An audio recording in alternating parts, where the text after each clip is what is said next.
Good evening, everyone. Guys, we are on Speed Gaming number 2, doing the Duckling Derby. We are at week 3 of the Duckling Derby.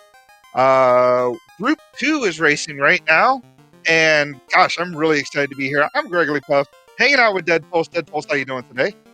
Oh, hi, wonderful. Really excited for this race. There's a lot on the line here as it's the penultimate race for the qualifiers to see who's going to make it to the final round. Yeah, absolutely. I mean, this is really huge, and I want to talk real quick about just how huge this is. So this is Group 2. Top 2 runners from this group are going to move on to basically a final race after week 4, which is obviously next week because we're in week 3. And I want to talk about who are our top ducklings, none of which are actually, that's not true. Some of which are on stream. Our top duckling currently off stream is me Sisyphus has 52 points coming into this race, so he is the top duck.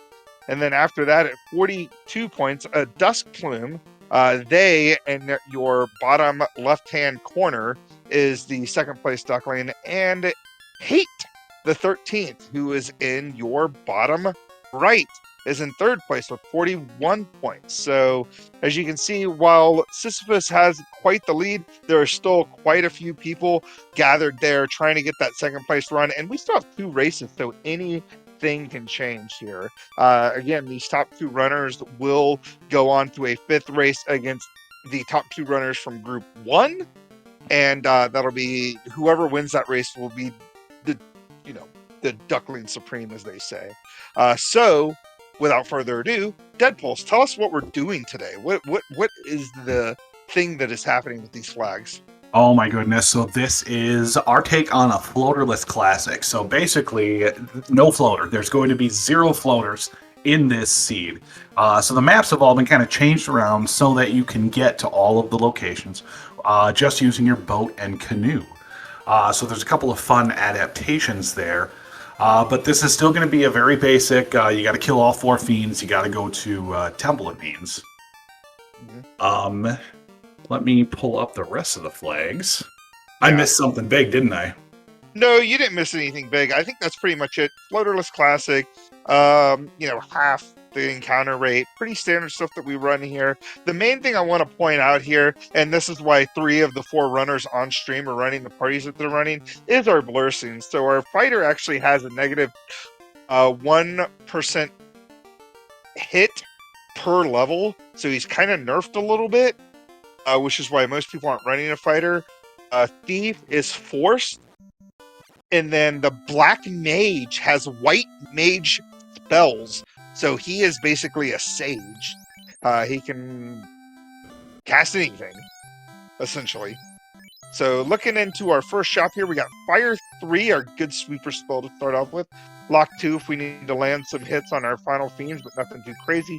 Heal 3 we can pick up on our white mage if you brought one, or both of our black mages if you brought 2 black mages. So that's kind of good. Fire 3 and heal 3, a little good. 2 spells I definitely want to have going through any of these seeds.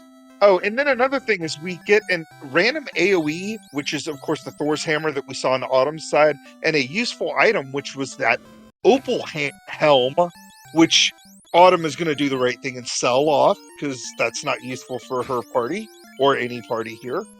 Yeah, unfortunately, you're only going to get about 1,900 gold for it, but that's still, 1,900 extra gold. Especially in the early game, that's going to get you, if you need some heals, tents, cabins, your spells, level 2 spells, any early money is great. And we've got some checking of chests here on Hate's side. How many chests are you opening up here with these flags? 0 loose. Just trying to, get well, all if I'm taking a black belt, I'm probably not opening many more chests than, I'll say, 20. Mm-hmm. But if I were, Kumo, with that fighter, thief, white mage, black mage, I'm going to need some pretty heavy equipment to get through Topher. Yep. So Autumn picking up Ham, which is the ruby, in case you were wondering, and gets the canal, which means the world's kind of opened up a lot for Autumn here. You can go on ahead and do the Sarda / Titan's Trove thing. Um, but she's obviously going to provoke her. That makes the most sense. Try to kill some pirates and get level 2 spells and whatever the key item is from the pirates.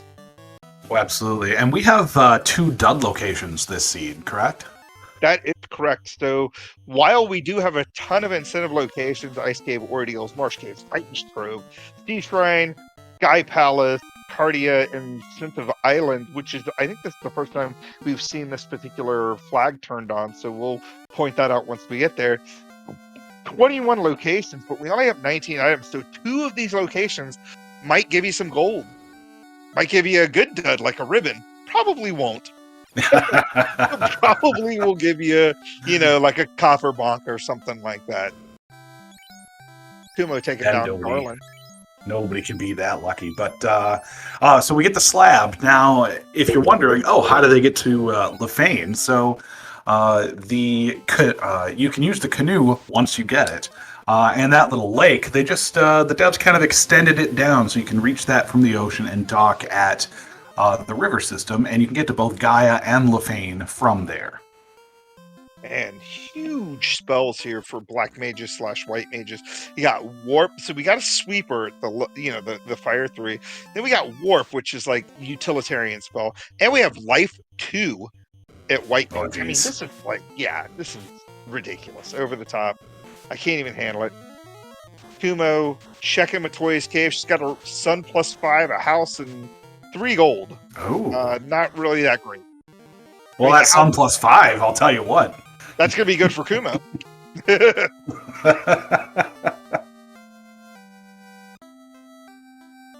Yeah, so let's talk. I want to point out something. So I mentioned the thing about the fighter and why a lot of people bring in the fighter. That minus hit per level, how does that affect the fighter? Do you know off the top of your head?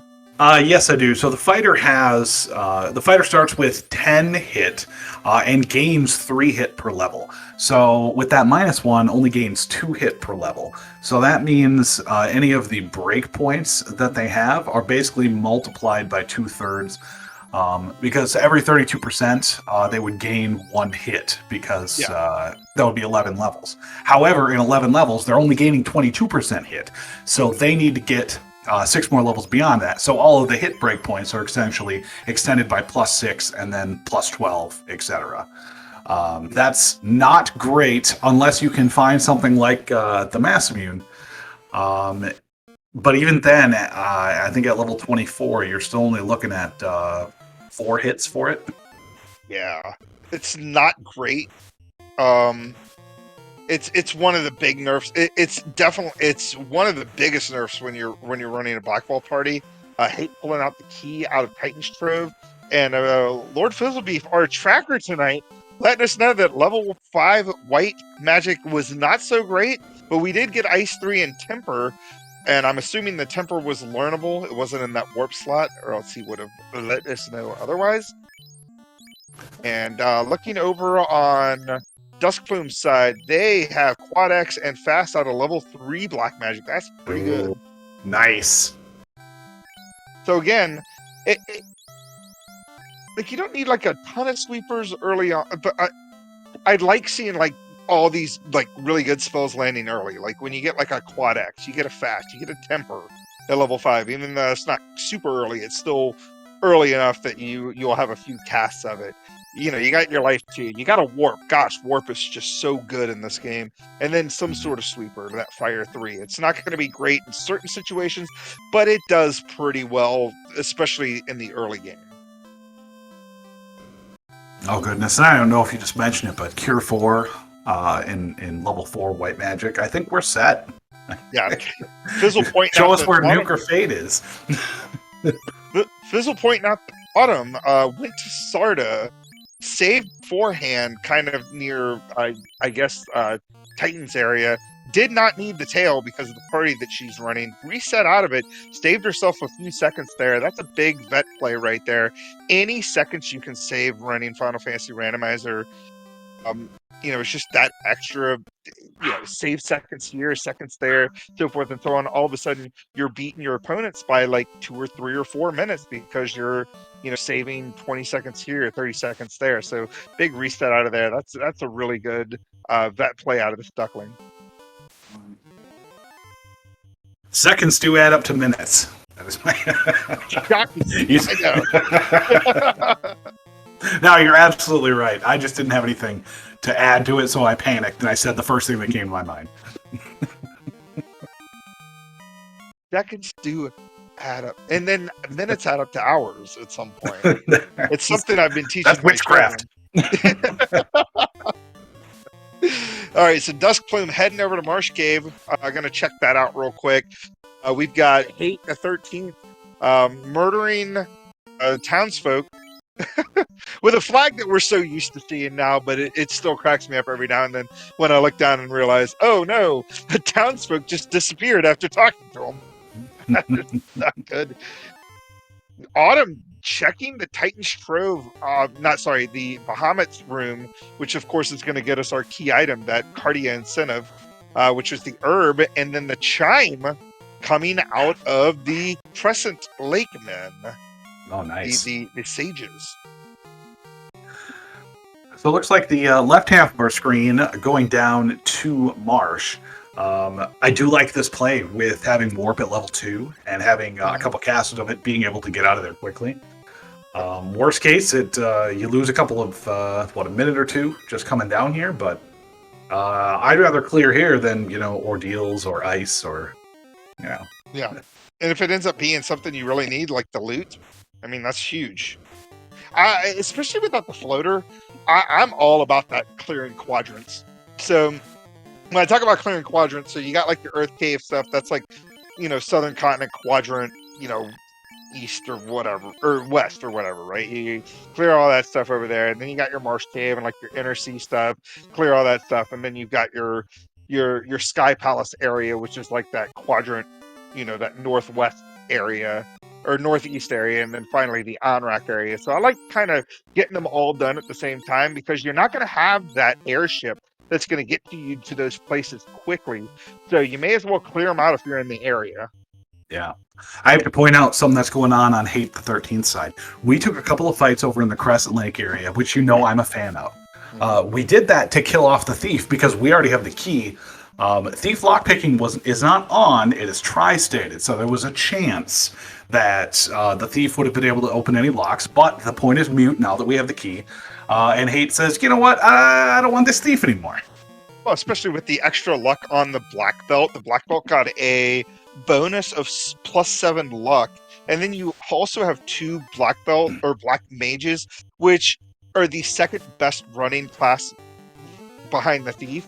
And they're far behind the thief, but they still are the second best running class. So with the +7 luck on the black belt, and then of course the 2 black mages, I don't think you really need that thief. Keep that thief in the front slot for the extra agility. Maybe avoid a couple of ambushes and get some initiative on your own, and you're pretty good to go. But I also like what Automatic Habit did. So went to Bahamut to look at the the Bahamut treasure room, found the incentive item, but also found literally a boatload of gold. Had to fill the boat to bring it back, and now has ample money for her spells, so she doesn't have to come back.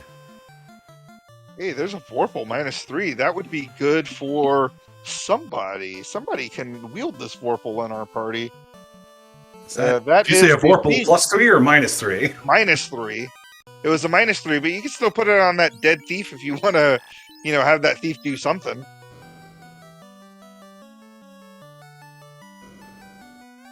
The dead thief can carry it around. Wow, that got dark.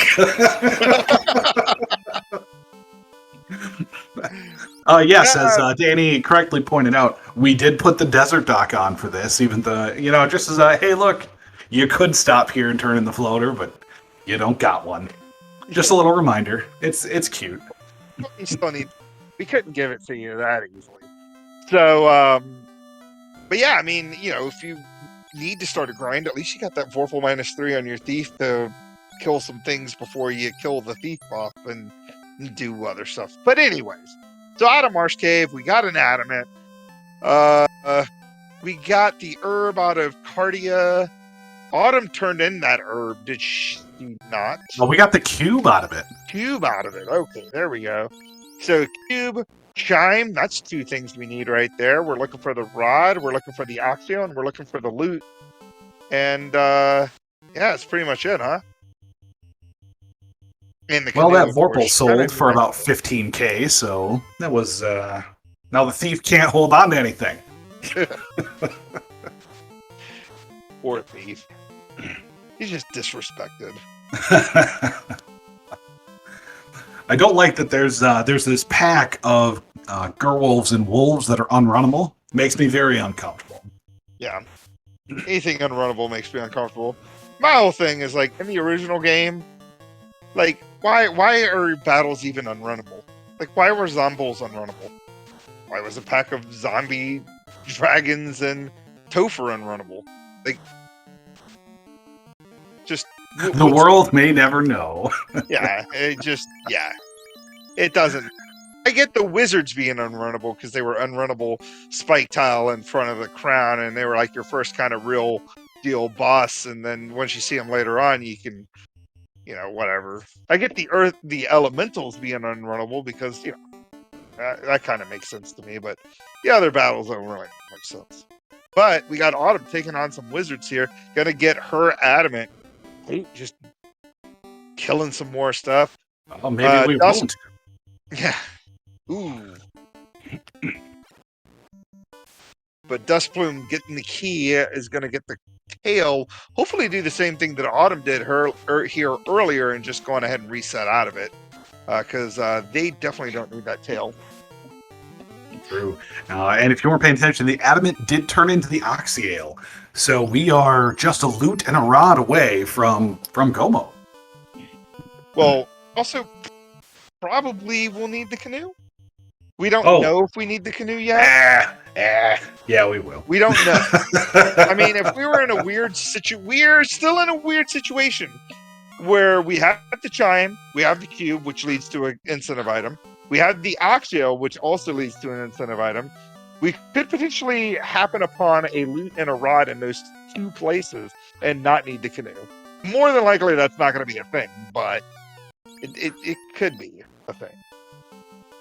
And we also have a vendor item out there that we haven't seen yet. Oh, that's right.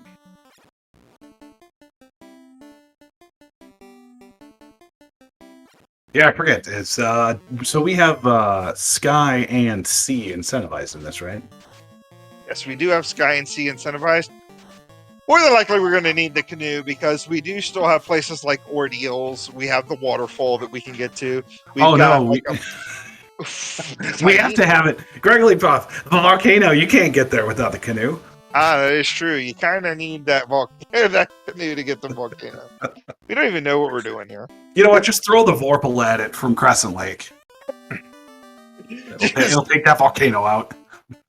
I mean, you could hire some people to go over there and, just bury the volcano and whatever. Yeah, there's a fistful of dwarves right up here. They'd love to do that. Yeah, just give them the TNT and blow the volcano up and you're good to go. You don't even have to go there.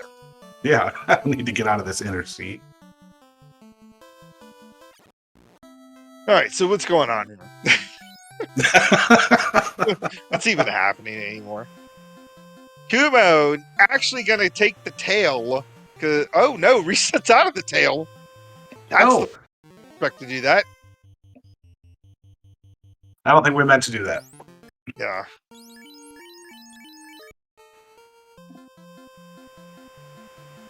So yeah, all these guys are kind of doing everything we've already seen. We're still hunting down the canoe at this point. I have to assume the canoe's going to either be in Sky or it's going to be in Sea. How exciting is that? Now it still could be. It can't directly be the vendor item. No. But it could be, like the crystal from the vendor item that turns into the canoe. I mean, you're right. You're correct. You find the TNT, take it to Narek. He can explode a wall, and then take that wall remnants and turn it into a canoe. That's Um, accurate. that is an accurate statement that I just made up just now. But more than likely, what's going to happen, because FFR hates you, typically, is that the canoe is going to be either in sea or sky. So that's what we're looking at right now. I think most of these runners have figured that out. So let's see what happens here, because because Volcano is gated by the canoe, we are going to kind of need that canoe So to get what we need. So, Gravely Puff, let's say you run this flag set, you take a black belt. You realize that the canoe is more than likely in sea or sky. How do you, if you can't go to the ice cave to get the eyes, and you can't go to Volcano to get the agamas, what's the next place you're going to get your grind on to get a couple You of know levels? exactly where I'm going. I'm going straight. Okay, I'm going straight to the desert of a Mirage Tower. There's 4 encounter zones there, and there's 3 viable grinds that you can make things happen. Right? Apparently Cobras have nuke.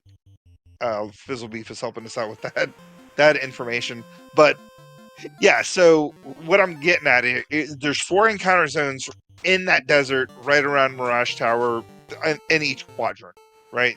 Northeast, northwest, southeast, and the southwest. And I would check the first, couple of encounters, depending on how long the encounters or the encounter table is, off the hard reset, and then see what we have here. We've got Quad X. That would be kind of my... there's a T-Rex right off the hard reset. There it They're on is. Hate the 13th thing. That's the thing I was talking about. It's not a great thing to see with this magic, because you're probably not going to be able to Quad X it, but if it rolled low, didn't. He throws the Quad X. He throws the Quad X, and I go, "Oh, that's cute." You think? Well, you never know. But at the same time, do you really think that T-Rex is going to have, under 400 health? Yeah, it could. It literally could. But it never seems to have that. It's always like, "Oh, I've got 1,000 health." So Hate the 13th, kind of going with the box check. Which I kind of like this check. It looks like we have vampires on the second floor of Mirage that are susceptible to Fire 3 off the hard reset. So if you went in, right, off the hard reset, went to that second floor, killed some vampires, left, saved the game, went back in, kept doing that, you get some levels on your party. Now, what I would have liked to have seen Hate do is to take that blue dragon, because the blue dragon is on the spike tile on the next floor, and if you could Quad X to that, then you have a grind. So I think that's where we're going, though. I think we're going to take out those the blue dragons and see if that works. But yeah, that would have been a great, just a test run for it. Because if you can't Quad X it, then it's like you're going to have a hard time taking them down with the particular magic that we have here. Fire 3 is great against undead and anything, of course, susceptible to fire. But there aren't really a lot of things once you get out of this area, once you get to sky, that are that are weak to fire. But we'll see what happens here as he makes his way over to this blue dragon tile here. So I just want to point out, Kumo is seeing that the Cobras have Trance and Nuke. The Scorpions have Cremate. Audemont of Habit just found out that sharks have damage poison. Like regular old sharks have damage poison. So there's a lot of things that are just trying to kill you out in the world. Yeah, and these mana same thing as hard. Oh my god! Oh, mana cores. 3 hits? I don't think I've seen a 3-hit mana core since co-op. So I'm not sure. Goodness.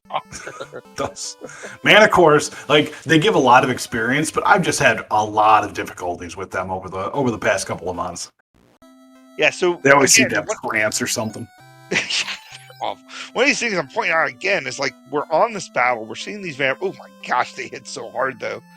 But you still have life 2 at level 2 Black Mage. Oh my god, of course one vampire decides to live. But you can use those life 2s, bring your people back to life. I don't know, we gotta get levels on this party. These people that have, these particular runners that have went all in on Black Vault, which is 3/4 of our screen here. They need to get levels. Like, we can't be going into Sky Palace at level 6 with a black belt lead party. Like, an unrunnable battle like what we just saw there with the Sabertooths and the Catman. You're just, Yeah. yeah. Well, it looks Well, like, go ahead. oh, nothing. I was just going to say, Adam Drew pointing out, did we get the canoe? Yeah, so Dustplume found the canoe in Sea Shrine. And we're immediately going over to check and see if the shop item is here. It is not. I don't think that it was in Onrax, so that means it's going to be in Gaia. Yeah. I like what Dustplume is doing here. They are going to... they realize that that's where the shop item is, but we're going to go to Waterfall first. Because if that's the bottle, then we only have to go over to that area once. I hate getting the crown. The crown is like kind of one of the worst things you want to see here, because it's not outright something you want. You know what I mean? Like, you have to turn it in order to figure out if it's the canoe. We obviously found the canoe because Dustplume has already found the canoe. Hate was taking a battle on here, found unrunnable rock goals. We're trying to Thor hammer and fire 3 them down, but they have sleep. Oh my goodness. This is not going to go very well.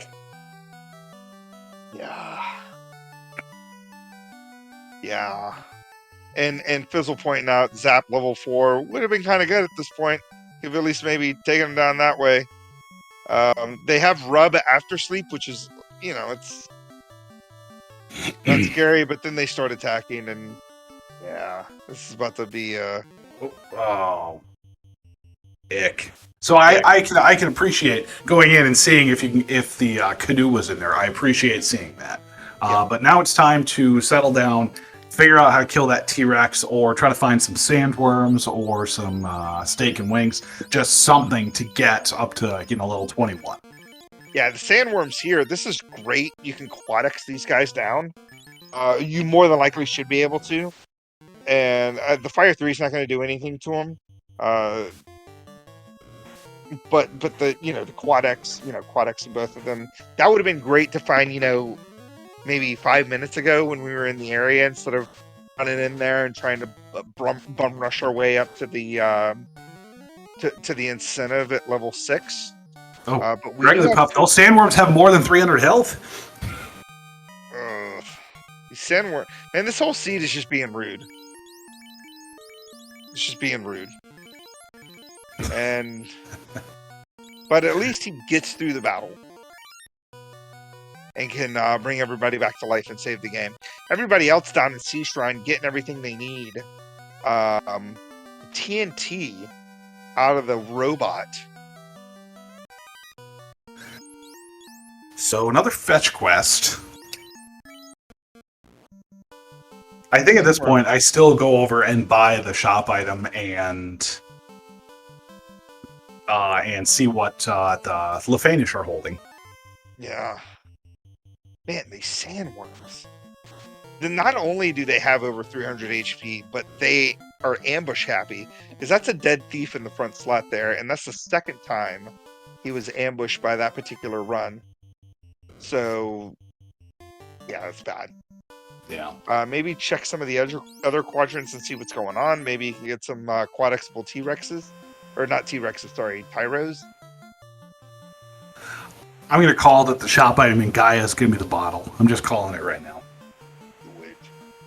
Oh, we still got Ordeals, which is your play. It is. In these flag sets, it is not my play. They have this. Like, I love Ordeals, and I will defend it to the bitter ends of this world. But it is, I don't know, maybe it's just all the seeds that I've run of this, but it seems 80% of the time Ordeals is just useless in this. But we'll see. Maybe Ordeals has the loot. Maybe it's required, so it could be a very cheeky play going here. You definitely want to clear out areas. You're in the area, so I can't say no to it, but personally speaking, in these, I will save Ordeals until the end. Yeah. So what are we thinking here? I noticed that Kumo, Autumn, Duskplume, all these runners got their canoe out and they dipped out. They're not even interested in taking on Kraken. With the magic that we have, I mean, are you gonna try to go for a level 4 Bane on Kraken, or are you gonna get out of there as well and do other things? Oh, I'm going for it. Absolutely. You may I as mean, well. if I knew that there weren't like unrunnable encounters going down there, like I would absolutely like give it one shot. Yeah. Because the worst thing that can happen, yeah, you lose about a minute and a half because you're running down there. Best case scenario, you pull off a cheeky Bane, and you never have to come back here. Yeah. Yeah, again, it's kind of one of those things, especially without the airship, to have to double dip the continent. Now, I like this play from these runners to get out of here and then maybe come back when you have levels. But, without the floater, like it's just that much extra time that you have to take to sail back down there, go back down, kill Kraken and stuff when you're already in the area and you're getting 2 incentives. You're getting that TNT and that canoe out of here. And you have a way to insta-kill Kraken. It's not a great way. It's not my favorite thing I've ever seen, but like what you said, if you can get down there, if you can, beat all the odds, RNG your way through it, and somehow manage to kill Kraken, then man, you look like a genius on stream. Yeah, that's how you win races. Just seat of your pants. Oh my goodness, it is the loot. Gregory Puff. Ordeals is definitely required. The best play ever. Like I said from the beginning, Ordeals is where you want to go. It's the play of the century. Now, the only thing that would be good here, the only thing we need is for this crown that Hate the 13th has been trying to get out of this place to turn into the rod. That's the only thing that would make a thing happen for Hate the 13th, is if this crown somehow managed to turn into the rod. Otherwise, this is like bad. This is all the bad that's happening currently. Because we're literally down to one key item. He was absolutely thinking about just going for it. Just taking his Bane casts and going for Tiamat. And I would have respected that play. We're not trying to quad X this dragon. Just throw a quad X at the dragon. See if it's got less than 300 HP. Come on. It's not likely, because I think base HP for the blue dragon is like 4 something. But it is 50 to 200. So it is possible. But yeah, Dustplume also hanging out in Ordeals, it looks like, or are they just taking a couple of zombie Ds? Well, what did I miss here? Because Dustplume was the first person that I saw to get the bugle out of here. Mm-hmm. But I didn't see the spike tile at all. Oh, Dustplume wiped the zombie Ds. Okay, that's no good. Something about stone stuff. We saw the loot and then just moved on like it didn't matter. We were like, all right, cool. They're good job, team. Yeah, crush. But man, okay, so I do have to point out that these runners are all doing the same thing, right? And that's awesome to see that these guys know what they're doing.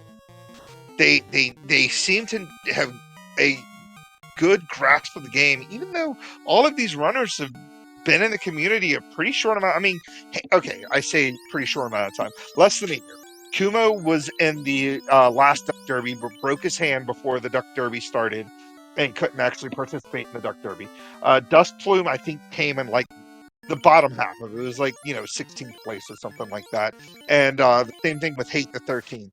And Autumn, out of habit, is really the only real new player. She just joined the community maybe 2-3 months ago. Not too long before the Duck Derby started. But these guys have a general understanding of how the game works, and you can tell from the way that they're routing this. Like, they're all doing kind of the same thing, which is great. I mean, it just shows that they know how to route this floaterless seed and that they've been practicing. Practice makes perfect in this, as Dustplume gets their loot out of Ordeals. Kumo also making the big brain Ordeals play on this. Yeah, trying to get through this. Dustplume so far solidly in the lead. What is going? I'm sorry, I just looked down at 8 again, and 8 is back Yeah. in Sky Palace. I'm assuming He's going for it. he's going to kill Tiamat. Oh my goodness! I'm gonna get my big foam finger out because if he can come in here and take out Tia with 4 casts of Bane, this is exactly what he needs to seat himself back in this game. Yeah. In a very rough time, he was the only one who chose Sky over Sea. And I commend him for that, but I like the doubling down here because he knows if he has to come back, that's just going to be too much wasted time. Yeah, and the funniest part about this is that at the beginning when you asked me what we should do in this situation, and I said immediately, I was like, oh, go to Sky. You got a bunch of desert tiles you can check. You got the blue Ds you could potentially grind on, and so I would be in the exact same boat that Hate is in right now. Wiping in and out of this place. But I like the tenacity coming in, trying to get that crown out of there, warping back out of there, and then now, of course, you got Banes. You may as well do it. Trying to get your way back over to Sky Palace to kill Tia later on is going to, be a huge time sink when you've already sunk so much time into this. Yeah, may as well just go for it. And looks like we got a TNT turn in on somebody's side. We got a Moss immune. Oh my goodness, I'm glued to Hate's screen. We have the second Come Bane on, going Bane. out. Ineffective, going for a second round of this. Meanwhile, Dustplume going over, checking out the armory. Bane 3 coming out on Hate, ineffective. Punch, 3 damage, not great. Bane, great turn order. Bane, ineffective again, and one of them's down. We have one chance. Oh! And has to reset out and knows he needs to go back in. Going back in. Gonna try to get that Bane to land. Oh, the poison smoke is denied. And Dusk Plume. We're looking for the rod. We know the TNT doesn't turn into the rod. We don't know what the crown turns into yet, but Dusk Plume knows he needs to kill Carrie, knows he needs to get level, or they need to get levels on that black belt. And I think that where we are right now here in Volcano is the best play you can do because, well, what are you going to do? You're going to kill some Agamas, right? Well, I believe, and correct me if I'm wrong, but we have an interesting flag on, which is experience is per orb instead of per key item. Mm-hmm. So I believe it's plus 50% per orb, which I believe is why Hate is taking this, because if we can get 1 orb experience, that increases the experience we get by 50%. That's huge. That literally decreases the time you need to spend grinding by 33%. Yeah, the worst part of this is the rod is the last thing we can find, and Lich is arguably the easiest Fiend kill. Yeah. Especially with Fire 3, Zap, Quake. I mean, we've got ways we can kill Lich. We just don't have ways we can kill the other Fiends right now. I have to say that I like Hate's strategy here, which is, you know what, I went left and top on this maze. Let's go to the right and to the bottom this time and see if that helps. Spoiler, I don't think it did. I want to say hi to Jose Javier Good in chat, saying hello everyone way earlier, and I just missed it. I hope you're having a good time watching this here. This is the Duck Derby. We are in week 3. This is group 2 racing here. Duck Derby is basically Final Fantasy Randomizer's version of a newbie tournament. So this is all newer runners, runners that have been in the community less than a year. We typically don't let runners do more than 1 Duck Derby, so all of these guys have been here less than a year. And it's kind of what we're doing right now. It's Final Fantasy Randomizer. We have fixed all the bugs in the original Final Fantasy. We've randomized the game, and now here we are doing the race. And Duskplume, they are taking on Carrie right now, which I guess something must have happened in the Agama battle that spooked them, because they did not grind the Agama. They're fighting as Carrie here. But Carrie, this is again another one of those situations. Yeah, Fire 3 is great early on, but when you go up against Fiends and all you have is Quad X and Fire 3, You can't really do a ton of damage unless you get carry under that 300 threshold. Now, that flow is not going to be good to get damage out there. 2 hits? We just got slowed after we got fast. But Blankety missed it for Autumn out of habit. She went up to Gaia, grabbed the shop item. It was the rod, Gregory Puff. Oh my. So that's it. That is it. Autumn out of habit is in go mode. Our first runner on stream in go mode. All she needs to do is get some levels. And where do you think she's going to get levels? I mean, she's got to be going to Volcano. There's no reason to go to Ice Cave at this point. You could, yeah, you make a very valid point. I got nothing. No, I mean, that's what I'm saying. And there's a rip. Oh my gosh, there's a ribbon from the crystal turn in out of the bottle. This is insanity here. We got a ribbon. We just need some levels. And I don't know, there's a part of me, we were talking about this whole kill lich, maybe get some extra EXP before we start grinding. Would you consider that with this? That is exactly where I would be going right now. Yeah, I was just thinking the same thing. Like, go there. You got Fire 3, you got Zap, you got Quake, you got ways to kill lich. Let's go there, get lich down, get that extra 50% EXP, and then go to Volcano. Grind some mode. Yeah, go to Volcano. Kill carry. Because at that point, you're going to be, level 18, level 19. Fast should do it. You also have access to Fade at level 5, and you'll have some charges. And then, before you exit, go back and fight those Agamas at the plus 100% level. All right. So we got more Banes coming out. They are ineffective. That's 2 of them now. We got 4 more shots as long as Tiamat doesn't back row that Black Mage, which she certainly did, because that is the name of the game when it comes to Fiend battle. I've never wanted anything more in my life, Gregory Puff. Oh! And that is a missed Bane. That is going to be it.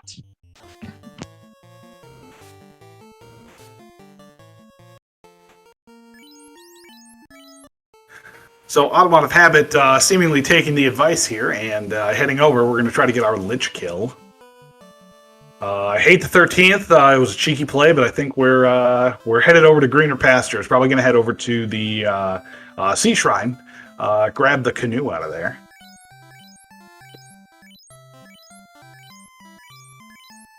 So, what do we got going on here? Kumo up in Mirage. Autumn doing exactly what we just talked about, going to kill Lich. This is incredible. Oh yeah, I did not see. I was too busy watching other things. But was it Dust Plume was on carry? Did we get that carry kill? No, Dust Plume unfortunately wiped on carry. Couldn't do enough damage to get a quad X going. I want to say hi to, is it Nas? Nas one? Nas one? We're gonna call them. Nas one? Yes, it is Final Fantasy 1. This is a randomized version of that game. And yeah, that's what we're doing right now. Just kind of hanging out, playing some Final Fantasy 1. We've randomized it, so you may notice some things are a little bit different than what you would normally have seen in the original game. As you can see, Dusk Plume in this whole different area of the game. Because we don't have a floater, right? Yeah, no floaters. Took it out of there. Yeah, it's not random monsters. The monsters themselves are randomized in the sense that they have different spells and skills than they would normally have, and their HP is higher or lower than they would normally have. We have a couple of map edits going on, but the big randomization, of course, is where we put our magic spells. They get kind of shuffled around, and then, of course, where each treasure is. So all the treasure chests are random, including key items. So Dusk Plume kind of hitting their brick wall there, getting bounced out of Volcano here. Hate finally having to throw in the towel and is going to be really upset when he finds that canoe here in TFC. Especially since he was in that sky area for about 20 minutes. And that crown is going to end up turning into nothing. I believe the 2 dud locations are going to be whatever the crown turns into. And then whatever is an ice. We still Yeah. haven't done the bottle turn in, so.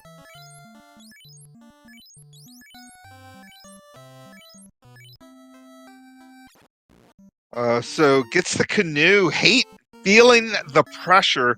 Not going to even save with the canoe. Is going to go on ahead and walk it out of here, or not walk it out of here. Walk it towards Kraken, and we already know what Hate, you know, luck is with Banes against Tiamat. So hopefully that luck will be a little bit better against Kraken. Oh no, we were ambushed by ghosts. Oh, they hit so hard. And man, that stinks because you got that thief in that front slot there. But it is a pretty low-level thief. Even with the extra agility, you can still get ambushed by things that have a high ambush rate. Yeah. Autumn taking on Lich. So let's see if we can get our first Fiend kill here on stream. We've seen a lot of Fiends happen and a lot of Fiends actually kill Light Warriors. So let's see what happens over here. Yeah, the Fiends right now are, 4 for 4 against Light Warriors? Yeah, we had a carry kill somebody. We had, but Lich is dead. That's fine. All The right. world is normal. We're trying to even up that score. 43 minutes, 18 seconds in, Autumn out of habit. First runner on stream to light an orb, the Earth Orb, and get that delicious plus 50% experience earned.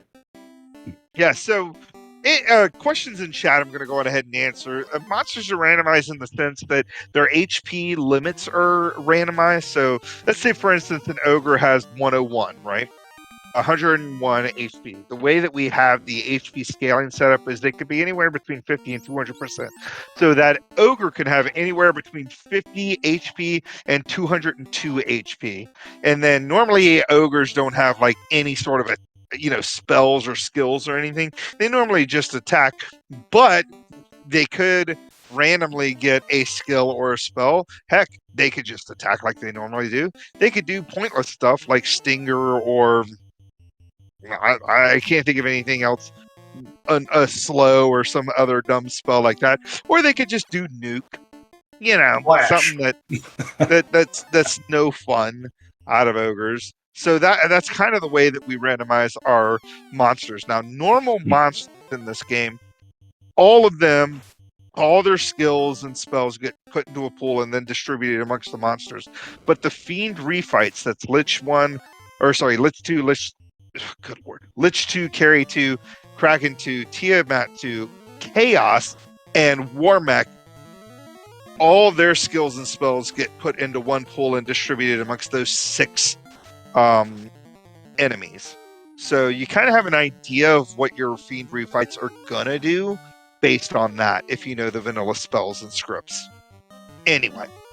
Oh my goodness. Duskblade. Gregory Puff, we have Kumo going against Tiamat. We're white shirting, we're fasting. We're going to try to burn this down. Dustplume lighting their first orb just a minute after Out of Habit. But we're casting some tempers. We're doing some... We're going to try to beat this Tiamat, with, sword slashing. Yeah. Automatic Habit going to Ice Cave was like... Okay, I'm cool with it because I like grinding the eye more because they're typically weaker and they give more experience, but it's not on the way to a Fiend fight. It's a completely optional dungeon on her end. She knows that she does not need to be here because she is in go mode. So in her mind, she is just banking that the eye is going to be an easier kill than dealing with the Agamas.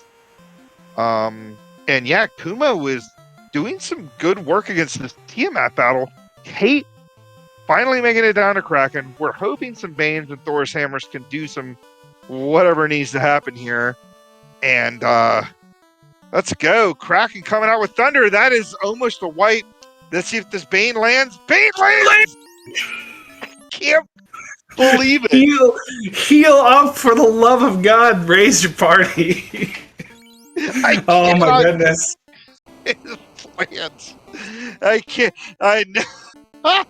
I know that hate's got to be like, whew, that was a huge risk I just took, man. Oh my goodness. And Kumo takes down Tia with a bunch of attacks, showing us that the fighter is viable here. Taking down Tia, lighting up the air orb. Oh my gosh, we are now. What are we? 4 for 4 now, or sorry, 4 Oh yeah. and 4 on Fiend fights because Duskbloom taking on Lich, Autumn taking on Lich, finally Hate taking on Kraken, Kumo taking on Tia. That was a lot of death over there on Duskbloom and Hate side, but man, we finally evened up the scores. All I'm saying, and Autumn getting the bottle out of Ice Cave. We know the bottle's probably going to be what, a dud item at this point. It can't be anything, can it? Correct. So Autumn confused, looking at her screen potentially. Gets out of there. I wonder what she was thinking she needed. She would have looked for the ribbon. No, but I think she already got the No, ribbon. she with, should have the ribbon. Yeah, that was a reset, Fizzle. So maybe she was looking for Masa and didn't get it, was hoping to get Masa and have like an easy way to grind. And hasn't been to Sky yet, so didn't know that the crown would turn into that. The crown did not turn into the Master Mutiny. That was the slab to something. Okay. Oh. Yeah, slab was our second dot item, or our first dot item, right? Yes. Maybe. No, it wasn't. Who knows? Duskbloom taking on Carrie, trying to light the air's second orb. Autumn out of habit, headed down to Carrie. Don't know if we're going to stop by some delicious agamas first or not. I would hope at this point, take Carrie down, light the orb, do the big brain play of lighting the orb, then going back to the agamas and grinding. And then coming and walking out of here so you don't have to like go back in. Yeah. I mean, that's a risky play considering, well, obviously you kill a fiend and then you have to go back and grind and then hopefully walk out of there without something dumb happening. But Carrie's not messing around here. Let's see if this Quad X lands though. Ineffective, so still over 300 HP. Autumn also on Carrie. Oof.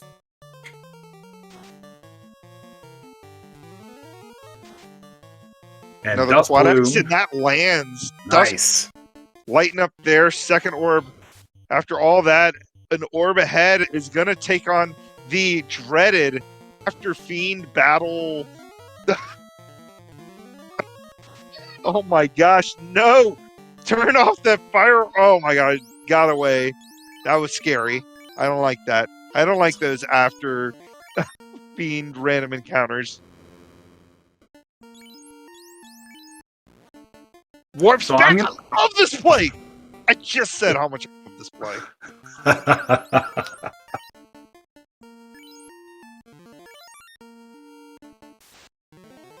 And unfortunately, Autumn out of habit is not doing as much damage right now. We don't have all the tempers out. There goes the black mage, but hopefully this black belt, 120 damage, fire 2 rolling out, 118 health left, gets turn order, 21 damage, not enough, ice 2. We got 30 hit points left in a dream, 43 damage, not enough. Autumn out of habit takes another loss. We are 5-5 as far as these fiends go. They are particularly nasty tonight, Gregory Poe. Yeah, they're really bad.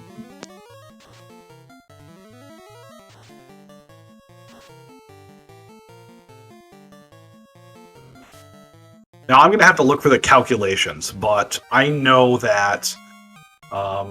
first off, Autumn out of habit, two of her party members have been stoned. As we try to get in there, those peas are really nasty. Let's take a look at Duskbloom's screen to see what the agamas have. I think they're quad Xable, so that's pretty delicious. We can get that black belt up to level 21 and then start punching away. Kumo in ice right now. I'm sorry, in ice. In water. It's still a water place. And we're going to try to take on our second fiend up there. And Hate the 13th, we are leaving with the TNT. We're going to go turn that in, get the Masamune, and then we're probably going to go kill us another couple of Fiends. But, as I was saying before, I had to look at the calculations. Leaving a party member in the first slot dead, I believe it reduces their agility and luck by half as far as when calculating ambushes, but I don't remember specifically. So if anyone out there in chat land can update me on what the actual calculation is. I just know you should never leave a party member dead in the first slot unless you're trying to get ambushed.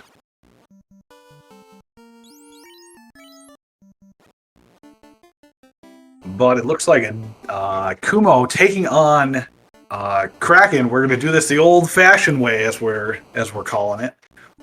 With just punches, we're going to do some invis. Dust Plume heading out, saving, and coming back in to finish off the grind. Audemont of Habit just trying to work her way down to carry again, or are we going to take on those delicious Agamas to get a couple of levels? And I think that's what we're doing. Hate the 13th turns in the crown, which turned into a cabin, which was very sad. But now we're going to go turn in the TNT. And if I remember correctly, that's going to give us the Masamune -2, which is something that's going to be nice for this lower level black belt. Kumo able to defeat Kraken with the fighter party. So we're at 2 orbs on Kumo's screen. We have 6 orbs lit between the 4 racers. And almost everyone's in go mode. So this is going to be pretty quick going down here. Hate the 13th taking out his frustration on the Rage Dwarf, murdering him. I think this is time number 4. 4 and we're done. Perfect. However you want to calm down, however you want to. Hate did do a risky play there, trying to dive Tiamat with Bane. With just 6 casts of Bane, did not pay off, but was able to kill Kraken with it. But you got to be feeling a little bit of the time waste there. So, and what else? We got 2 Agama grinds on screen right now. Let's get a level check on there. Kumo finding out that Astos has the cabin. Womp womp. And we got level 19 on Dust Plume side. We have level 17 up on Autumn side. I feel like we're going to take this to level 32 probably. Yeah. So one question I do have. So we have the Masa, right? It's a -2, which I don't think it affects it too much with the Masa specifically, because isn't it kind of broken the way that they do it, or does it still kind of affect it in a certain way? It does affect it, because normally the Masamune has a 50 hit, so when it rolls positive, it can't actually go above plus 50 hit, but the negative does take it down to 44% hit. Okay. So that means not only with the -1 per level, means you've got to go to what? Oh my goodness. 24. Let's do some math on Twitch. Yeah, I was going to say, what's the break point for 5 hits? God, that's got to be... All right, so level 30... Well, here's what you do. You take your 10% base, and you add 44 to it, which is what you're getting. So you're going to have 54% at level 1. And now, if you want to get to 5 hits... Graggly Puff, you need to get up to 128% hit. So 128% minus 54. That equals... let me get my calculator out. Hold on. Calculator out. 54, if I'm correct. So you divide 54 by 2 to get 27, and that means... Am I doing that right? It's 128, you said? No, it's 74. We got to get 74% hit if we want to get up to 5. And that's 37 levels game. So that means level 38 is what we need to get on the fighter to get 5 hits. 38. Got it. There we go. Right. We got there. Yeah, we got there. 38. That's a black belt with you know, nearly 8 hits, almost 10 hits if you went to 42. Yeah, I think so. We take a look. You need to be 16 levels less than that to get your 4th hit with the Mass Immune, which would put you at level 22. I think that's more. I'm sorry, 24. That's doable. So I think I'd be aiming for that 4th hit.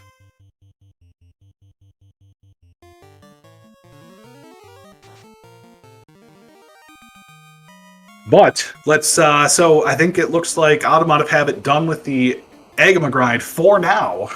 I think we're gonna go try to take on Carrie and hopefully come back for a little bit more. Duskbloom, they are trying to kill off their characters so they can do a solo grind on this. Looks like Hate the 13th is taking this grind a little bit now that we have 1 orb kill. I do like just taking this grind. You're here, just do it. You have that Masabi -2, and that's hitting for a reasonable amount, even though it's on a black belt. A punch machine, if you will.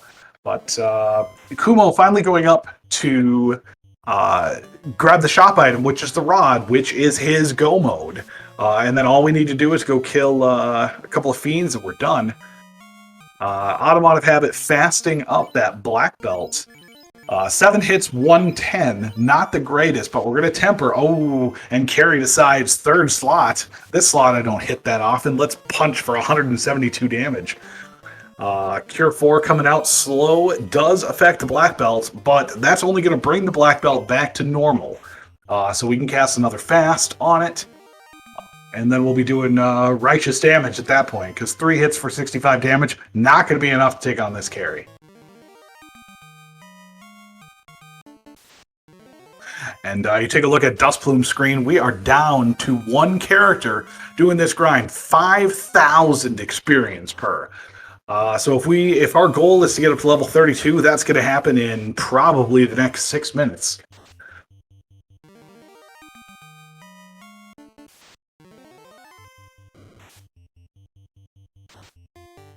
And Autumn Out of Habit able to take down Carrie. We warp back because now we're going to take that extra experience. Oh, we didn't light the orb. We didn't light the orb. We just killed Carrie, but you have to step on the pedestal to light the orb. So this is dangerous. We're not going to be getting the experience out of this, and I hope that we don't warp back.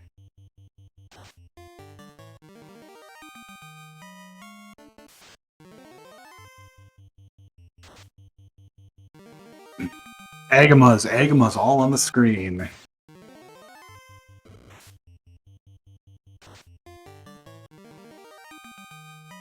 Duskbloom up to level 26, I want to say. Let's see what we have for that black belt on hate screen. I think we're at about level 20. Kumo now with the rod going into take on Lich. Kumo taking a little bit of a lead here. I don't think Duskbloom has gone to get the rod yet. So if everything goes well for Kumo, we could see going into Temple of Fiends first on stream. That Agama finally takes out the other black mage in hate screen. We're at level 21. We've got the Mass Immune -2, and it looks like we're taking out those Agamas in 1 hit. The same as Duskbloom. So now we got to see what levels we're taking this to, how long it's going to take, and if we can get out of here safely. Autumn Out of Habit getting rid of her black mages, so now we can just solo grind on that black belt. We're already up to level 22, doing 6 hits. Oh, and we find a katana +1 out of the vampire chest, the vanilla ruby chest. So currently we have the sun +5 equipped. That katana +1 is going to be a little bit better than that, just because the crit rate's going to be a little bit higher. So I may consider that. Now the Mass Beam -2 is still a great sword, but that Sun Sword +5, the stats are going to be roughly equivalent to the Mass Beam, so may want to see a switch here.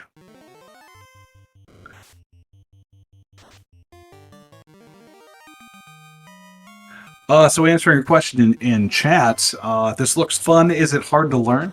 I I would say that it's average difficulty to learn, just to get all of the locations, to the chest locations, kind of everything that they do.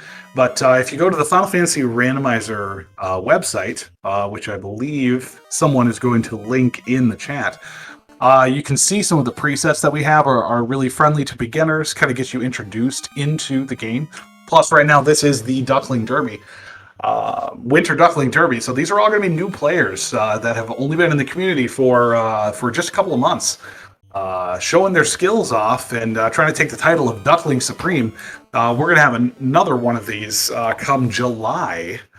The summer Duck Derby. So if you now is a perfect time to join. You can get a couple of months under your belt and try to see if you can become the next Duckling Supreme. But back to the stream, we have Kumo lighting his third orb, making short work of Lich. We still have Agamas being obliterated from this world. I've lost count on how many we've killed. It was a lot. I feel like at least 100, if not more, have I'm gone. gonna have to go back and watch the stream and make a tally. Yeah. So it looks like Duskplume, Autumn, they've been here the longest, right?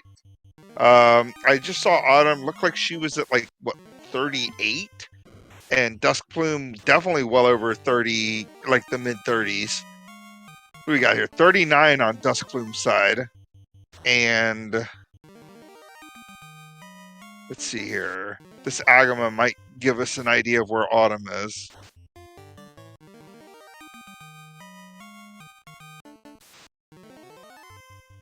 Level 30. Okay, 40, so yeah. she's still way behind. Oh, not way behind, but for a little bit further behind from Duskplume. Well, Greatly Puff, has... I don't know if you were listening when I said this, but so Autumn killed Carrie, but did not step on the plate before exiting and just instantly warped back to take this grind. So Autumn out of Habit is not getting the bonus 50% from the Carrie kill. I didn't realize that was her that you were talking about that didn't get the extra. Yeah. Oof. So here's the interesting thing, and this is like kind of the big difference between running a black belt party and running a fighter comp. Is like we talked about, the fighter wasn't that great because of the lack of the extra hit percentage or whatever, but fighters can kind of just go, whereas we have to do a dedicated kind of static grind for those black belt parties. And now all of a sudden we're in a situation where Kumo's kind of in the lead as far as orbs are concerned, but Duskplume might be able to get that lead, neutralize that lead pretty quickly here by just go moding, the wind and air orbs. But Kumo's already down and can probably kill Carrie, not have an issue killing Carrie. Autumn does remember that she didn't actually light the orb. Probably realized it from like the lack of experience she was getting from those battles. So that's actually really great. And she's done with her grind as well. Where's Hate as far as his levels are concerned? So Hate is level 30 and some change. I didn't see exactly where we ended. I think we ended at 32. But we're going to see it has to take out Carrie. 7 hits for 352. That's pretty good. Oh, slow misses. That would have been terrible. Yeah. Oh, slow lands all over Kumo's party, though. But luckily, Kumo has fast and, should not have issues against this Carrie battle. We'll see how it goes. I mean, we've got good gear all around here with Kumo.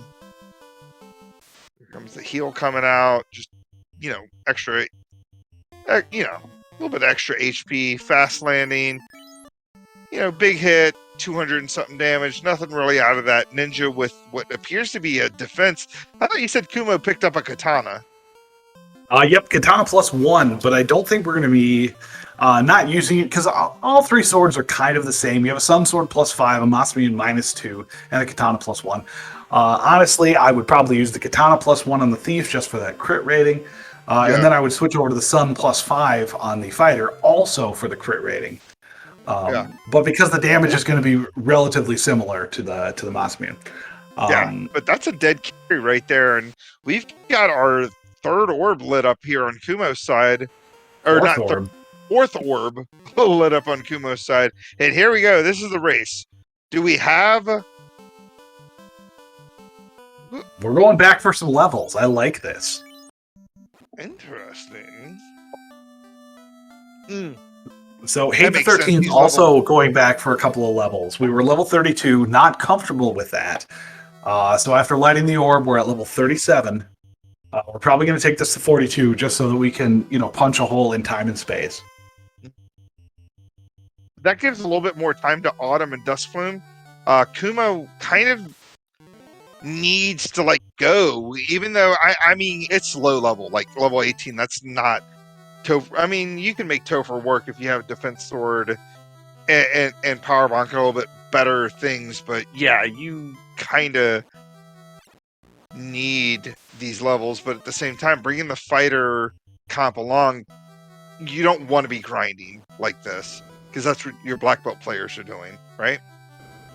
That's true, but at the same time, if you're going to take the grind, it might as well be at 4 orbs lit so you get max experience, and it might Yeah. as well be a Volcano and a solo grind so you can kill off your characters. Honestly, if we can kill off just 2 of these characters and go like the fighter white mage, and just take this for 10 battles, we'll probably be level 24. Yeah. And at this point, he's still far enough ahead of the other runners that if he gets just like to level, what's that fourth hit break point for that fighter? I I gotta I do the know the math in fifth. my head. I gotta do the math in my head again. I know. 10 plus 44 would be 54. We need to get up to 96. So 96 minus 54 is 42, which would mean that we would need 21 levels because we're only gaining 2% hit per level. So we would need to be level 22, and that would get us our 4th hit. Okay, so that's where he needs to stop, right? So if we get to level 22, which is a good level, like I would go into Topher at level 22 with a fighter. Yeah, absolutely. Even without the extra hit, because you're gonna be level, you're gonna have those 4 hits anyway. You may as well just, yeah, it's fine. 21's perfectly fine. It's gonna work fine. You're gonna still have the strength and the damage output and all that stuff. And you need to go on ahead and get going because these black belt runners, they are going to plow through Topher. Yeah. Well, let's see if the Agama takes out the thief. So we're almost down to a solo grind here on the fighter. We're already level 22 on that fighter. I would not argue with just taking this a little bit, just getting some safety levels.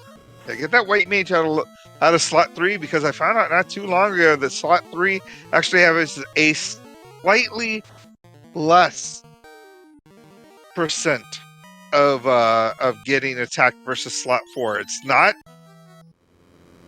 a lot, but it's like literally, a 3 in 256 chance of getting hit less than slot 4. We always thought it was like 50% top slot, 25 second slot, and then the third and fourth slot had the same amount, but third slot actually has a little less percentage of getting hit. And I just found that out not too long ago. So here we go, level 24 on that fighter. Now, unfortunately, Hate the 13th has to go into Ice Cave because Hate has not done Ordeals to get the loot. We already know that the crown turned into Bupkis. So as soon as we figure out that this is turning into Bupkis, then we know what we have to do, and that is we'll take the bottle that's out of here, we'll go turn that in, we'll go grab the rod, we'll figure out, hey, we need to do Ordeals, and then we are in go. So, Duskbloom just taking battles on the way to try to get to, over 42. I like that play. Autumn up here, gonna light up her, hopefully light up her third orb here, but Duskbloom already in Sky at level 43 is going to make short work of this place and light up their 4th orb. And Kumo just trying to get a little bit extra levels. What did we say? It was 37 was the breaking point on the fighter? 38 is what we're looking for. 38. Okay, so let's see what Kumo decides to do here. I mean, I'm shocked that he's even in here doing a solo grind with the fighter, but it works out great because again, like what you said, we have 4 orbs lit, so he's getting the maximum EXP that he can possibly get out of this grind, and stops at 32, and that's pretty good for a fighter. Yeah, that's going to be a lot of health. What I'm saying here is this is kind of a hedge your bet play, because we were level 18 about 3.5 minutes ago. Now we're level 32 on this fighter. So that's going to increase the damage, because each level, I mean, it's not going to be a lot, but it's going to be something. Yeah. Each level of that fighter, we're going to get an extra weapon damage, or an extra strength, which is half a weapon damage, which equates to about 1 weapon damage, whatever, per hit. But if we just went into Topher willy-nilly at level 18 and we failed, that would be 7 minutes completely gone. So what we're doing here is taking half that time, about 4 minutes, grinding up the character, and then going and giving our best step into Topher. So Okay, a nice hedge your bet play. Yeah, one thing I would have liked to have seen here is not dealing with these unrunnables, but the main thing I would have liked to have seen is like, where are we going? Go to Provoca, get Life 2 on that night, and then just walk your way over to Topher, and then stop in one of those towns and res all your parties. Why are we even heading south right now? Let's go. We got things to do. Yeah, well, we might have left something on the ship. You know, we have our supplies there. But I was gonna interrupt and say, when it rains, it pours. So Hate the 13th did not go to Ordeals, making the play that we were gonna have to go to Ice Cave. Runs into the unrunnable spike tile from the drop down, and has to individually punch out 9 undead creatures. Just awful. Yeah, that's pretty bad. Duskplume just turning Tiamat into dust, and that is a 4th orb lit, and here we go. You've got a level 40 plus black belt that is just gonna gonna go southwest. Yeah, go southwest, gonna go to Matoya's Cave, dock right there, gonna just, I don't know why you're going to Matoya's Cave. I guess you need to get that ribbon out of there, but you're gonna dock here, and you're gonna immediately go into Topher, and all of a sudden now we've got a 40 plus black belt versus a 30 something fighter comp, and the fighter has that kind of nerf, that -1% per level.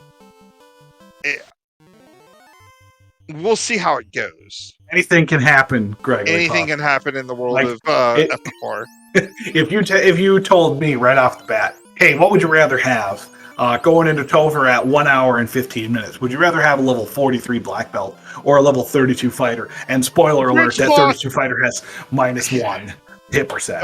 I was gonna say that bridge boss was gonna mess up Duskplume until Kumo also had to go get that ribbon out of there. Oh my gosh, Duskplume has like a lot of gear.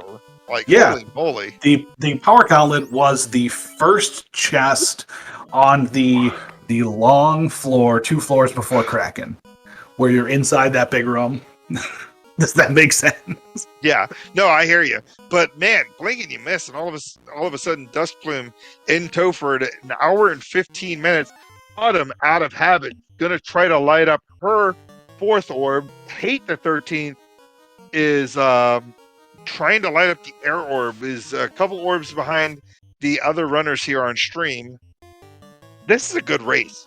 This is a really solid race from these runners. Like, again, I need to stress just, these guys are new runners. They're not like these vet runners. They're not, seasoned veteran Final Fantasy Randomizer runners that win spring tournaments every year or whatever. I mean, these guys, literally, I don't think any of these guys have done a spring tournament, and now they're here. They're, putting themselves out there, showing what they can do as new runners in the community, and this is pretty awesome watching these guys do their thing. Oh my goodness. Yeah, coming in. So this is a floaterless. I mean, most of the time when you're playing these randomized, you go, "Oh, I got the floater now. I can fly everywhere." Keep in mind, they had to navigate the deadly open seas with the sharks with damage poison. Just with fish that like to jump all over you. So that just adds nothing but time to this. Yeah. And Fizzle pointing out in chat that the bottle apparently you had to go dig the bottle out of Ice Cave just to get 200 gold for it. It's fool's gold. And here we go. We got Lich 2. We call him the Speed Bump Part 2, and that's 20 hits for 2,200 damage. That was kind of a big hit. That was pretty good, yeah. And blink and you miss it. No, out of habit. Also in Topher. So we got 4 or 3 runners in Topher. Hate the 13th, trying to get some stuff going here. Still, what are we missing here? So we haven't done Ordeals yet. Oh my gosh, yet, we've not done Ordeals.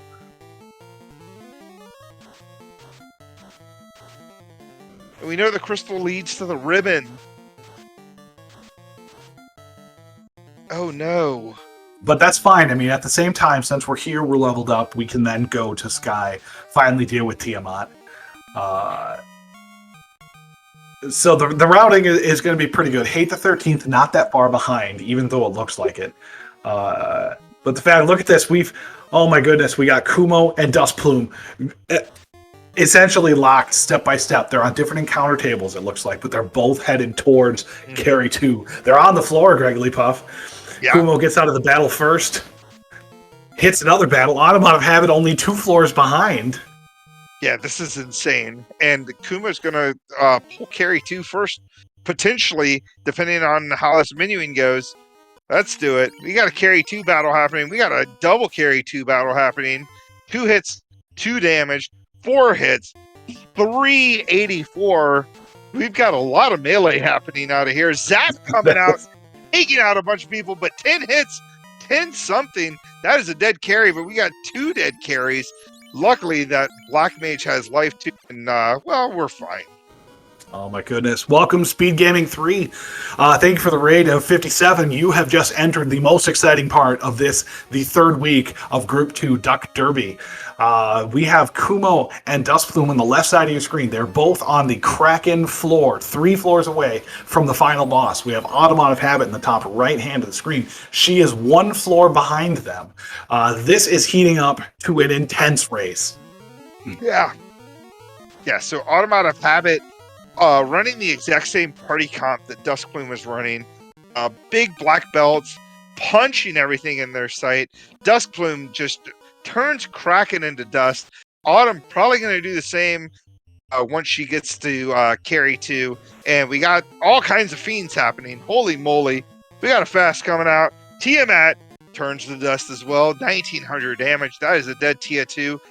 And that is the dead ninja over there on Kumo's side. Autumn on the water floor, not too far behind Kumo, and holy moly, what is even going on? Dust Plume's about to take on Chaos here in about 2 seconds. Let's check it out. Got a fast coming out. Tempers, Chaos attacking. Doesn't even one-shot a Black Mage. It's pretty bad. 19 hits, 1,400 damage. Chaos is not long for this world. A lot of weights going on. That's not a dead Chaos.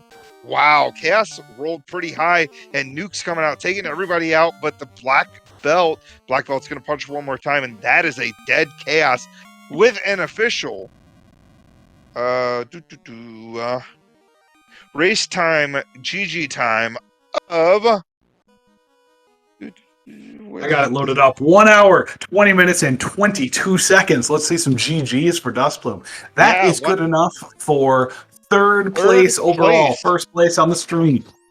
Yeah, and we were talking about this before. I was saying anything can change, and we'll talk about where people have landed once people have, crossed the finish line. But that's a great time for Dusk Plume. Dust Plume, 3rd place. In 1st place, Estolia, who at the time, let's see here, where was Estolia? Estolia was, I wouldn't say like on kind of on the bottom half here, if I'm reading this correctly, like tied for second to last at 30 points. So that's great. Yeah, Sixth really place, coming clutch place, and there. now all of a sudden a first place finish. And then the same thing for Sunflash Rune, who is our second place finisher here. Both of these guys off stream. Um, Sunflash Rune with a third and a seventh place, 37 points. So again, with the Duck Derby, anything can change here. And Dust Plume with a third place finish. Hopefully, we can get Dust Plume in here to talk to us a little bit about the run. But before that, we've got Autumn Out of Habit here taking on Chaos. I'm assuming that is Dusk Plume hanging out with us, but we will get to you here in a sec. We just want to call Autumn Out of Habit's Chaos Battle. Timber's coming out. I like putting that black belt in that third slot, and here comes the nukes. That's going to probably kill everybody in the party. Luckily, that one black mage survived. 16 hits, nearly 1,000 damage. We know Chaos rolled nearly 4,000 HP. 15 hits, 1,100 damage. Tier 4 lands on the black mage. I like keeping the black mage alive, and that's a big hit. 1,400 damage. That's a dead Chaos. GG's to Autumn Out of Habit. That is our fourth place finisher at 1 hour, 22 minutes, 37 seconds. GG's to her. Get your GG's out there. Hopefully she'll join us here in a sec. Dust Plume. Are you there? How you doing? Doing all right. Happy to finish first on stream. Yeah, that was really good. Oh yeah, that was a heck of a race you put up. Yeah, I felt like there was some points in the mid game there doing the first volcano dive that went nowhere and then just kind of stumbling around a bit, but I finally found the rod, got the first Fiend down, had enough to get carry down, and then smooth sailing from there. Yeah. Yeah, we were Oh my talking goodness. Hold on one second, Gregory Puff. We got on stream. We have Kumo taking the fighter comp. We got lapped a little bit by both you, Dust Plume, and Autumn Out of Habit. Kumo barely entering Topher just before the two of you. But since we did not have a 42 black belt, it's taken us a little bit longer. But we're on Chaos. We're throwing out some white shirts. Some power bonks, some defenses, taking a test swing, 5 hits, 69 damage. That's not going to cut it. We know that this Chaos has a nuke coming out first. We know that this Chaos has almost 3,000 health. So we got to up the damage. We'll see how many we're throwing out a temper on that fighter. But that fighter is level 33 right now, almost 700 hit points. So probably going to be able to survive 220 damage coming out from the thief with that sun sword. And there goes the nuke, takes out the black mage, but not the white mage. 8 hits, 1,028 damage out of that fighter. So it took us a couple extra turns, but I think we're going to get there. We haven't seen anything past nuke. So we don't know what other spells Chaos has. 8 hits, 758 damage. 10 hits, 184. We got about 1,000 hit points remaining. Let's see if we can do this before we are terminated. 8 hits, 824. 10 hits, 42 damage. Probably got one more round, Gregory Puff. See if we can get this fighter comp to go. We're throwing out a Cure 4 because we want to keep that thief around.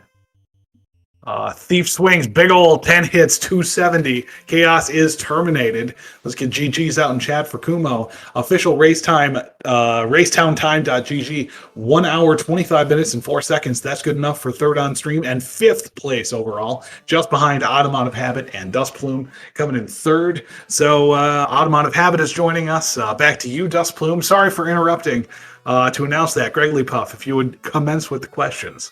Well, I mean, I was just gonna say, like, outside of what you were doing, yeah, that carry battle. I think that overall, like, it was very smooth sailing on your end. You really played the seed very well. I know that the late canoe is a struggle because you want to try to get the ice cave or volcano as quickly as possible and try to get a grind going, and it stinks when that doesn't happen. What I did like to see is once you got to volcano, realize you couldn't kill carry, you got out of there, you tried to go do some stuff, you tried to get yourself in go mode, get lich down so you get that extra 50%, and then finally go and grind. And I think that ended up working out okay for you. obviously, because you got that third place finish. Tell us a little bit about your run on your end. How did you feel about it? Yeah, like I mean, I'm glad that I was able to make a sort of a mid-run adjustment there, realizing that I couldn't do carry at that point. I needed to do something else to get me to where I needed to. It was a real feels bad moment when the only two places that I could check were Sky and Sea, and I'm level 8. So it's like, okay, my progression's in one of these two places. I really hope that Steve puts in some work and gets me to run away. And thankfully, I was able to get to Sea, get the canoe, guessed right there. Didn't have to worry about it. Able to get in and out pretty quickly. And yeah, there are just a couple things that I probably would have done differently. I think I probably would have been better off completely unequipping the black belt at 42. I was just sort of rushing and racing at that point. I didn't really think about it. But yeah, it worked out. Yeah, So tell me about your plan. Sorry, tell me about your plan. You went to Ordeals relatively early, right after you got the canoe. What was your thinking with that? I always try to go to Ordeals as early as possible. Usually that's just, before I get an airship. The airship wasn't, something in this seed, obviously, but I try to go there as early as possible when I have the canoe, just because it's a check that's a little bit out of the way, and I want to get it done as quickly as possible, just to make sure that, if there's something important there, I'm getting it, I'm done. I don't have to come back. I don't have to forget about it. And if there's not something important there, well, then I can just reset out of it and I'm done. Yeah. The correct answer was that's where all the cool kids hang out. Yeah, but I'll I accept just your wanted to answer point as out, well. over on Hate the 13th side, finally getting his loot. And I know that's got to feel bad, because that's like pretty much everything. And going to go on ahead and head down into Topher with all 4 orbs lit and, do the thing. So, Autumn, let's talk about your run. How'd you feel about everything? I did not feel great until I saw that at least no one else was finishing a half hour ahead of me. I made several misplays. I wouldn't say you made any misplays, at least on our end. My- The only thing I would say that was the biggest misplay was the killing of Carrie, not lighting the orb, and then grinding afterwards, because Yeah. obviously you didn't get the 50% extra EXP. Outside of that, I felt like your routing was really great. And I mean, you can go back and watch you, Duskplume, and Kumo. You guys were all doing basically the same thing. You guys, got out of the inner sea, realized you needed the canoe. You guys all went to Sea Shrine, did the Sea Shrine, got the canoe, went out of there, got your TNT or whatever it was out of the robot, and went to Ordeals, got your loot, and so forth and so on. So I felt like it was really close out of there. It just depended on who could get to go mode the quickest, which actually you were our first runner on stream to find that rod and be in go mode, getting that vendor item out of Gaia. And then I figured it out when I dove ice and got halfway through ice and realized, wait a minute, I don't need anything from here. we did kind of say, we thought, oh, well, she must want to kill eyes. Those are easier grinds. I guess that makes sense in our minds. Like, I like to kill eyes. They are easier. And then when you reset out, we were like, oh, well, clearly something happened there. Maybe she thought she was getting the massa out of there and she had to get out of there. But then No. you redirected really quickly and then went to Earth Cave, got your, first Fiend kill, and then went down. If you had only lit that second orb, I mean, again, just double the EXP. I realized that when I stepped onto the tile to light the orb that I just doubled the length of my grind. And I was wondering why it was going so slowly. That's why I only took myself to 32 there. It was just a slog.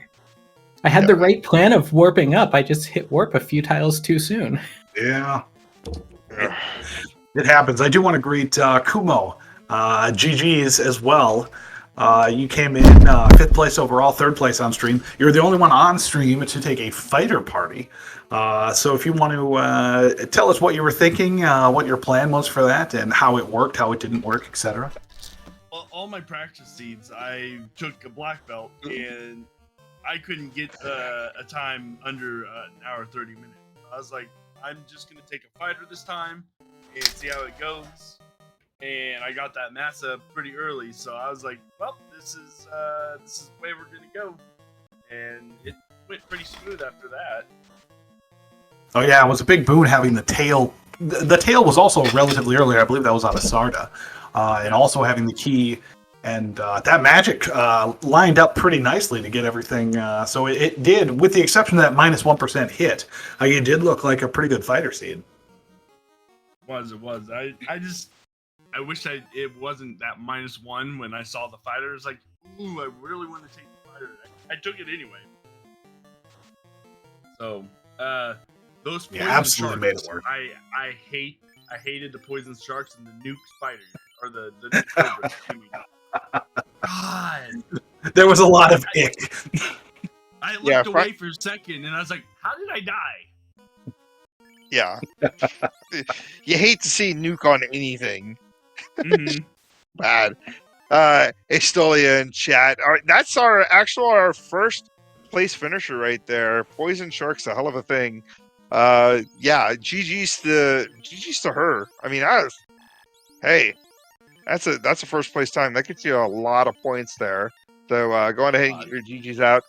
Kumo, after all that you've been through here, you broke your hand last season, and now you're back, right? And you got 9th place, you got 4th place, you got a 5th place here.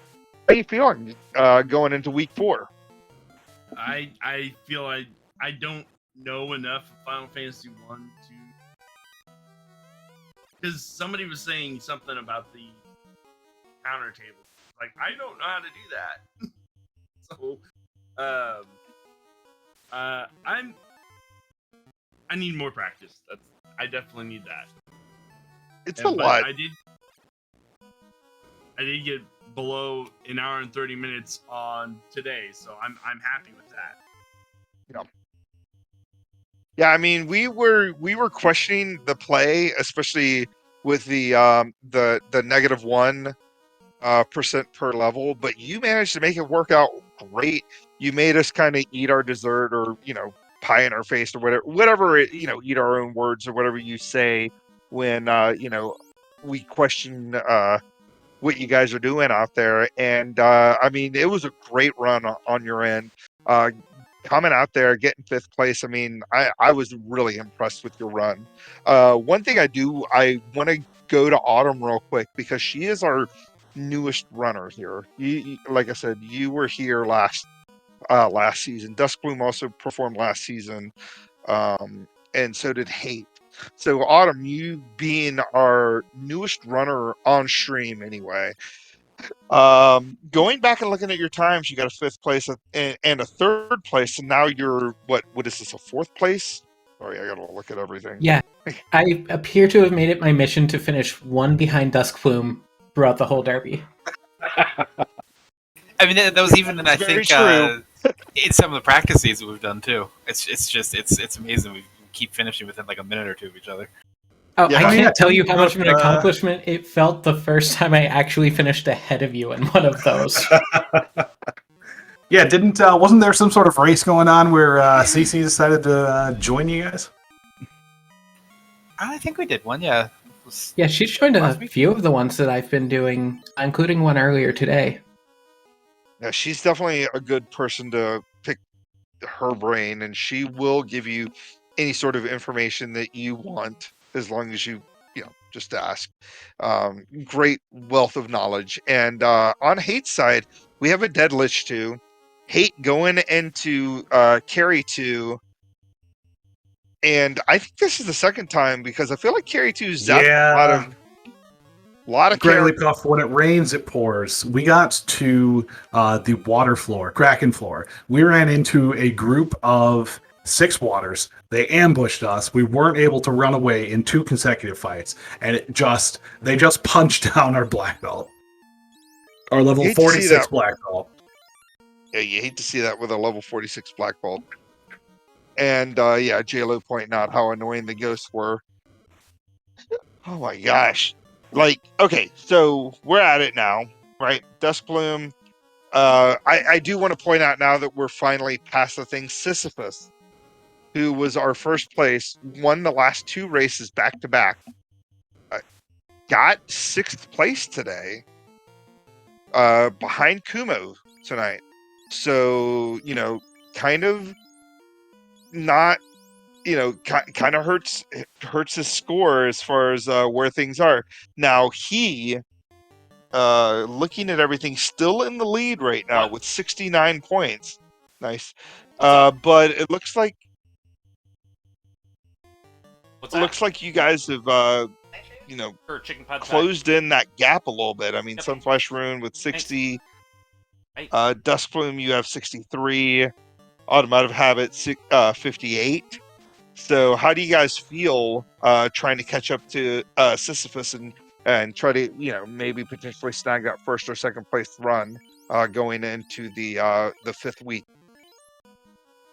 Well, for me, it just what it tells me is that if I finish second, I'm in. That's what I really needed to know. That's what I want to see is once we're done with week 3, just what score do I need to aim for to make sure that I'm going to get into the championship? And now I know. Yeah, and I was doing the math, and I'm looking at I need first or second, and I need Dusk U to not perform well if I want to get to the dance. So when I come in one spot behind you next week, I will say GG's and hope you move on to the finals. Oh, hey, maybe Sisyphus finishes 10th.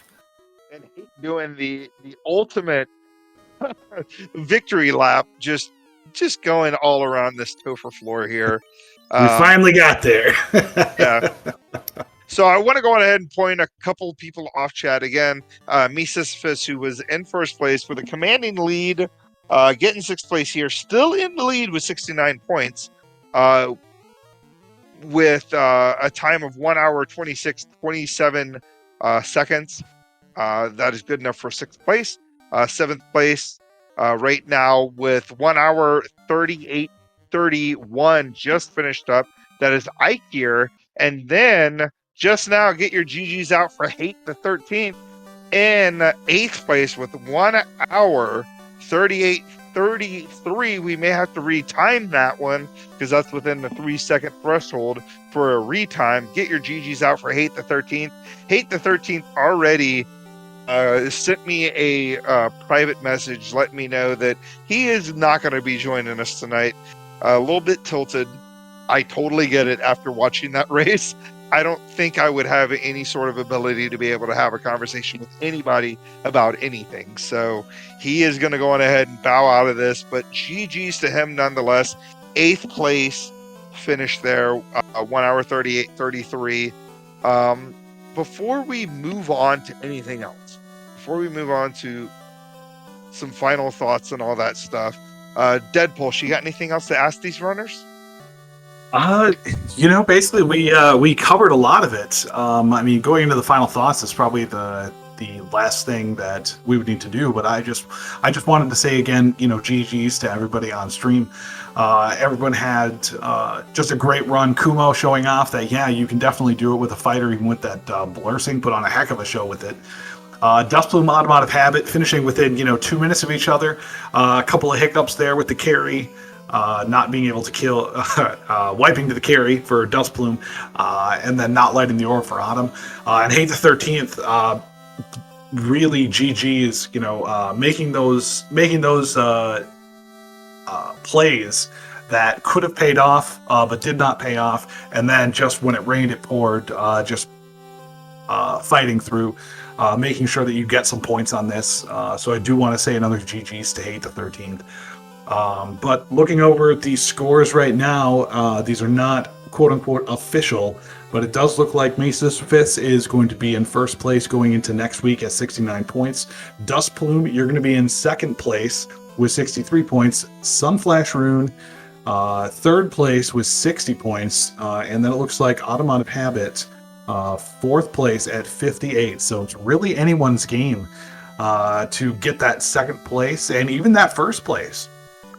So there's a lot on the line next week, so we'll include that in the final thoughts. First, Dust Plume, first place on stream, third place overall. Your final thoughts on either this week, next week, anything you got going on?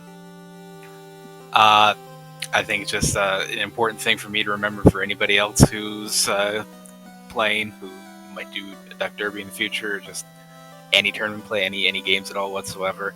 A bad week of practice does not mean that you're going to perform badly when the time comes to actually do the final thing. So just keep that in mind. Try not to get too down on yourself, because I had a terrible week of practice.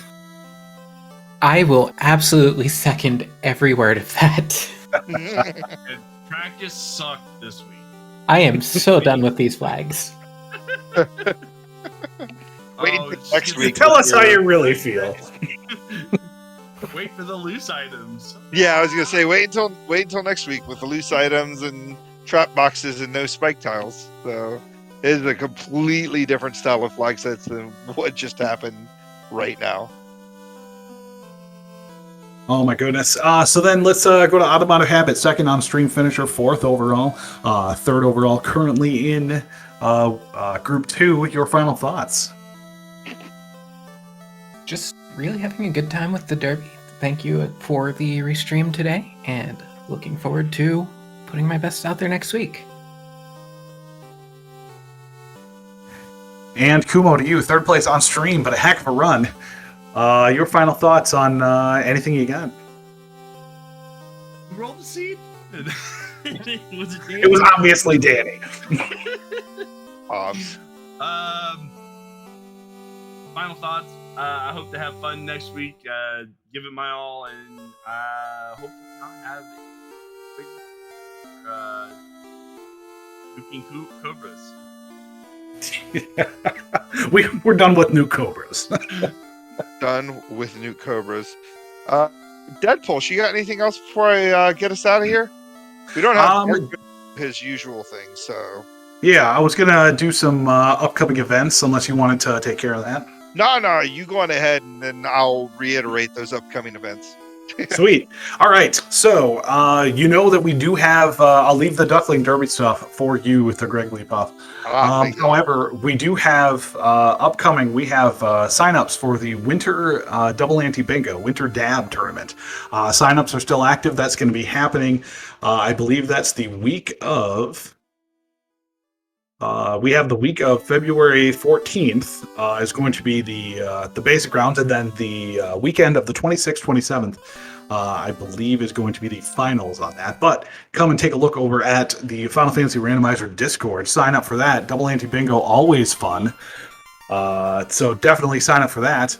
Other events that we have going on, we have the Puff and Pulse Season 2, which is going to be a trivia extravaganza. So we're pitting teams kind of against each other, asking them trivia questions while they play Final Fantasy Randomizer, trying to screw them up with that. And so we're going to have a couple of races on that. That's going to be Wednesdays, starting in mid-February. So come on over to the Discord and take a look at that. Signups are still active. If you like trivia, if you like Final Fantasy Randomizer, sounds like the perfect place for you. We have weekly races on Wednesdays and Thursdays. And then we have all this Duck Derby stuff still going on. Gregory Puff, if you would like to explain that. Yeah, for sure. So, yeah, I mean, we've got our Duckling Derby. We've got one more week of Duckling Derby proper. So, like I said before at the beginning of the broadcast, the runners from tonight, we need our first 2 runners, right? We know who our top 4 are currently, but we still have one more race. At the end of this race, the top 2 runners from this race, this group 2, will take on the top 2 runners from Group 1. They will go into Week 5. It'll be one big race with those 4 runners. And whoever wins that race of those 4 runners, whoever wins it becomes our Duckling Supreme. They are our new player winner supreme thing. And that's pretty awesome. We're very excited about it. Week 4, Group 1 happens Tuesday night at 9:30 p.m. Eastern Standard Time.